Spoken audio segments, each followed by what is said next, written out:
आज हम जो पढ़ेंगे वो कोऑर्डिनेट ज्योमेट्री के एक छोटे से सेगमेंट में हम लोग फॉर्मूले को देखेंगे। सबसे पहले जो फॉर्मूला आता है वो है डिस्टेंस फॉर्मूला। डिस्टेंस फॉर्मूला कोई भी दो पॉइंट के बीच का डिस्टेंस को कैलकुलेट करके बताएगा। मगर अगर मैं पॉइंट कह रहा हूँ बच्चों, तो पॉइंट का मतलब होता है कोऑर्डिनेट, जिसमें एक ए कोऑर्डिनेट और एक बी कोऑर्डिनेट मान लेते हैं, जिसमें x1, y1 उस कोऑर्डिनेट के नाम दे दिए, वही x2, y2 मैंने सेकंड कोऑर्डिनेट दे दिया। अब हम लोग अगर इनके बीच का डिस्टेंस निकालना चाहते हैं तो AB के बीच का डिस्टेंस, जिसको हम लोग d भी लिख देते हैं, तो is equal to under root में x2 यानी कि बाद वाले कोऑर्डिनेट में से पहले वाले माइनस y2 प्लस y1 का स्क्वायर, ये होता है नॉर्मल डिस्टेंस। मगर इनके भी अलग-अलग केस हैं। जैसे ये डिस्टेंस फॉर्मूला डायरेक्टली भी पूछा जा सकता है दो पॉइंट के बीच के डिस्टेंस के, यानी कि ये सिंपल केस में भी बन सकता है। केस 1 कहते हैं इसे, सिंपल केस फर्स्ट, जिसमें ये सिंपली यूज होगा। ठीक है, अब ये सिंपल फॉर्मूले में कैसे लगेगा ध्यान से देखो। दो पॉइंट होंगे और जानबूझ के उसको मुश्किल बनाने के लिए a, b दे दिया और एक और दे देगा माइनस का a, माइनस का b, और अब कहेगा इसके बीच की डिस्टेंस निकालो। तो डिस्टेंस निकालने के लिए अंडर रूट पहले फॉर्मूला लिखोगे आपका माइनस, ठीक है। फॉर्मूला लिखने के बाद आप इसमें वैल्यू पुट करोगे, जैसे माइनस का a, माइनस का a, बाद वाले में से पहले वाला का होल स्क्वायर प्लस माइनस का b, माइनस का b होल स्क्वायर का b पहले वाला का होल स्क्वायर, और आपको पता लग जाएगा माइनस माइनस माइनस का 2a का होल स्क्वायर और माइनस का 2b का होल स्क्वायर। सब लोग क्लियरली देख लोगे तो तुम सबको पता लग जाएगा क्या हो जाएगा, 4a² प्लस 4b²। हम 4 कॉमन ले लेंगे और 4 ले लेंगे तो a² प्लस b² और अंडर रूट से बाहर से 4 आ सकता है, तो वो 2√a² प्लस b²। ये बुक का एक फेमस क्वेश्चन है जो बहुत बार पूछा भी जाता है। मैं वैल्यूज वाला देता तो वो आसानी से हो जाता, इसलिए मैंने वेरिएबल्स वाला दिया। केस नंबर 2, केस 2 में तुमसे हो सकता है कि वो आपसे पूछे कोलिनियर करके दिखाओ। कोलिनियर का मतलब होता है संरेखी, यानी कि एक ही पॉइंट पे आने वाले पॉइंट्स को प्रूव करके दिखाओ। एक ए ले लिया, बी ले लिया, मैंने जानबूझ के बी को बीच में नहीं डाला, मतलब वो जरूरी नहीं कि बी बीच में ही होगा, वो कहीं पे हो सकता है। आपके पास आपको सबसे पहले ए से बी तक की डिस्टेंस निकालनी है और बी से सी, फिर बी से सी तक की डिस्टेंस निकालनी है फॉर्मूला लगा के, और फिर ए से सी तक की भी डिस्टेंस निकालनी है। ठीक है, 3 कोऑर्डिनेट। जो सबसे लंबी डिस्टेंस मिलेगी वो अपने आप देख लेना। तो माना मैंने सबसे लंबी किसको मान लिया, ए से सी, तो ए से जो सी सबसे लंबी है वो बराबर होगी ए से बी प्लस बी से सी। ठीक है, माना मैंने AC को सबसे लंबा, इनमें से कोई भी सबसे लंबी हो सकती है, क्योंकि हम जो 3 कोऑर्डिनेट लगा रहे हैं वो जरूरी नहीं कि वो एक सही तरीके के कोऑर्डिनेट लगा रहे हैं। हो सकता है कोई बड़ा कोऑर्डिनेट बीच में आ जाए और छोटा इधर उधर आ जाए, तो हमने रैंडमली लगाया, मगर जो सबसे लंबी डिस्टेंस होगी उसको याद रखोगे, बाकी छोटी दो को याद रखोगे और जोड़ के देखोगे क्या ये बनता नहीं बनता।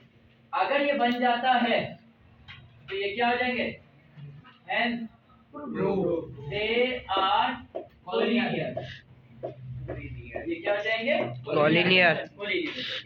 एक ये वाला सेगमेंट वाला आता है। इसके बाद आता है केस 3। केस 3 में हम लोगों को क्या बोला जाएगा कि ट्राइंगल्स के कोऑर्डिनेट देंगे। ट्राइंगल्स के कितने कोऑर्डिनेट होते हैं, 3। एक ट्राइंगल में 3 कोऑर्डिनेट होते हैं। अब एक होती है ABC, एक ABC नाम दे देता हूं चलो, मगर एक को बोला x1 y1, ऐसी x2 y2 और x3 y3 और तीसरा है x3 y3। a से b, b से c। अब आप सबको a से b तक की डिस्टेंस निकालनी है, b से c और फिर a से a तक की। ये डिस्टेंस अगेन इसी फॉर्मूले से ही निकलेगी। हां, तीनों की वैल्यू भी दी जाएगी फॉर्मूला लगा के। आप जब निकाल लोगे तो आप सबको पता है यहां पे सबसे बड़ी आगे, रुक जाओ, हो सकता है तीनों साइड बराबर है। ठीक है, हो सकता है तीनों साइड क्या है, बराबर। इसे भी खोपड़ी साइड करें, ये ट्रायंगल इक्विलैटरल ट्रायंगल हो जाएगा। इक्विलेटरल ट्रायंगल याद है? हाँ, तीनों साइड बराबर। ठीक है, समबाहु त्रिभुज। अगर इसकी एनी टू साइड,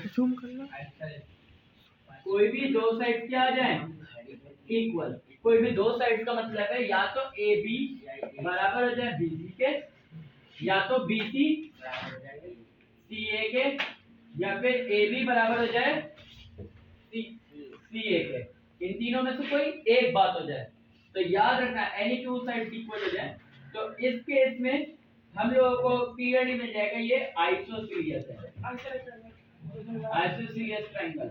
समद्विबाहु त्रिभुज हो जाएगा। समद्वि का मतलब जिसकी दो भुजाएं बराबर, समद्विबाहु। अब और अगर कोई भी तीनों वो इक्वल है, यानी कि A B not equal B C not equal C A, तो उस केस में भी दो है। हो सकता है वो स्केलर ट्रायंगल हो, स्केलर तो है ही है, प्लस उसमें ये देखोगे कि बड़ी साइड का स्क्वायर करोगे, बड़ी साइड, इन तीनों में कोई एक बड़ी साइड होगी, तीनों निकालने के बाद बड़ी साइड का स्क्वायर करोगे तो छोटी साइड जो है दो छोटी होंगी, स्मॉल 1 और स्मॉल 2, दो साइड होंगी, उन दोनों के स्क्वायर के सम के बराबर आ जाए। मतलब दो छोटी साइड का स्क्वायर करोगे और जोड़ के देखोगे तो बड़ी बिग साइड के बराबर आ जाए। तो एक पाइथागोरस प्रूफ हो जाएगा। और पाइथागोरस प्रूफ होते ही वो क्या हो जाएगा? राइट एंगल ट्रायंगल हो जाएगा। ये राइट एंगल ट्रायंगल हो जाएगा। इसके बाद क्वाड्रिलेटरल वाला सेगमेंट भी है, मतलब केस नंबर 4, तो साइड केस 4 जिसमें क्वाड्रिलेटरल आएगा A B C D. Quadrilateral में चार भुजाएं होती हैं, ए बी सी डी, ठीक है। और हम लोग बहुत बार एबीसीडी ले रहे हैं, तो अब थोड़ा सा नाम बदलते हैं, क्यू आर एस। हाँ, पी क्यू आर एस। तो इस केस में सबसे पहले हमें क्या करना है कि पी क्यू की डिस्टेंस निकालनी है, फिर क्यू आर की डिस्टेंस निकालनी है, आर एस की डिस्टेंस निकालनी है, एस पी की डिस्टेंस निकालनी है। ये निकाल लोगे? और ये निकालने के बाद हम लोग अब इसके भी अलग अलग केस देखेंगे। इसमें हो सकता है all four sides are equal, अगर चारों साइड्स कैसी आ जाए इक्वल, तो उसके भी दो केस बन सकते हैं। दो बराबर रोम्बस भी हो सकता है, रोम्बस की चारों साइड इक्वल होते हैं, या फिर वो स्क्वायर भी हो सकता है। अगर ये आ जाए कि चारों साइड बराबर है, तो आपको इसका टाई ब्रेक करेगा। दो लोगों में कंफ्यूजन हो रही है ना, तो इनको टाई ब्रेक करेगा इनका डायगोनल। आप यहाँ से P से R तक की QS निकालोगे, P से R, और दूसरा निकालोगे S से Q या QS, है ना? कैसे निकालोगे? वही मतलब अगर वो दोनों बराबर नहीं आते, वो दोनों बराबर नहीं आते, हो जाएगा रोम्बस, यानी कि समचतुर्भुज। और अगर वो दोनों बराबर आ जाए तो स्क्वायर, यानी कि P से R पूरा डिस्टेंस बराबर है Q से है, तो वो क्या हो जाएगा? स्क्वायर। सबको समझ में आया? क्वाड्रिलेटरल के जब चार साइड, चार के अलावा हो सकता है ये चारों साइड के जगह टू साइड्स हो, pair of two side, pair of two side equal आ जाए, दो पेयर क्या आ जाए बराबर। तो इस केस में हो सकता है, मैं मान के चलो पी क्यू बराबर जाएगा ऐसा के, पी क्यू बराबर दिख रहा है इसको, पी क्यू बराबर आ जाएगा किसके, और पी एस बराबर आ जाएगा क्यू आर के। तो अब भी दो केस हैं, यहाँ पे भी दो चीजें हो सकता है, वो पैरेललोग्राम और हो सकता है वो रेक्टेंगल। Very good. अब बात है, हर बार बंदे ने रिपीट किया है हर चीज, इससे पहले तो मेरे को पहले एक शब्द पहले पता है, उम्मीद नहीं थी। सही बात है, कार्तिक से उम्मीद नहीं थी। ये बेइज्जती थी, तारीफ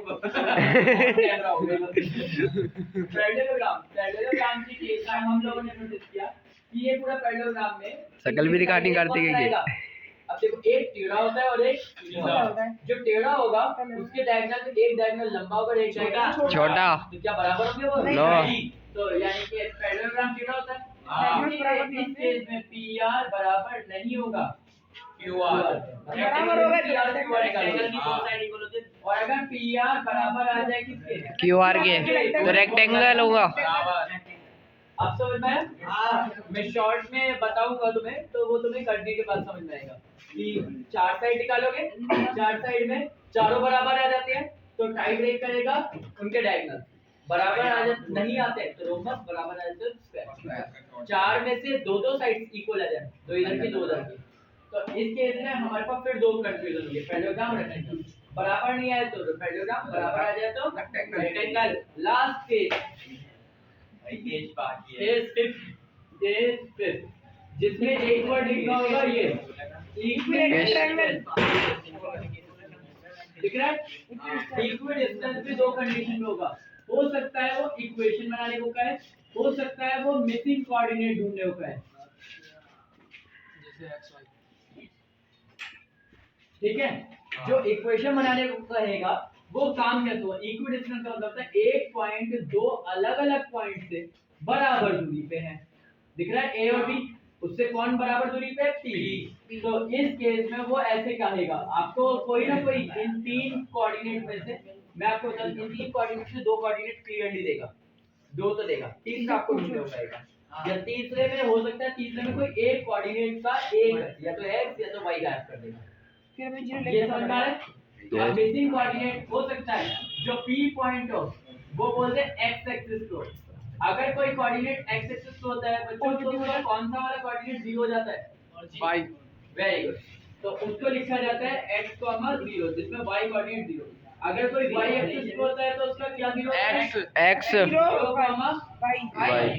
तो उस केस में P को इन दोनों में से कोई एक रखा जाएगा, वैल्यूज रखी जाएगी, और आप P से A तक के डिस्टेंस को, P से A के डिस्टेंस को बराबर करोगे P से बी तक के डिस्टेंस फॉर्मूला लगाओगे, रूट से रूट कैंसिल और सॉल्व करोगे। डन। ये है सारे केस, सिर्फ एक एक्सरसाइज के, एक एक्सरसाइज में जितने क्वेश्चन होगा इनमें से कोई ना कोई क्वेश्चन से मैच करेगा। मैं ये सब करवाऊंगा।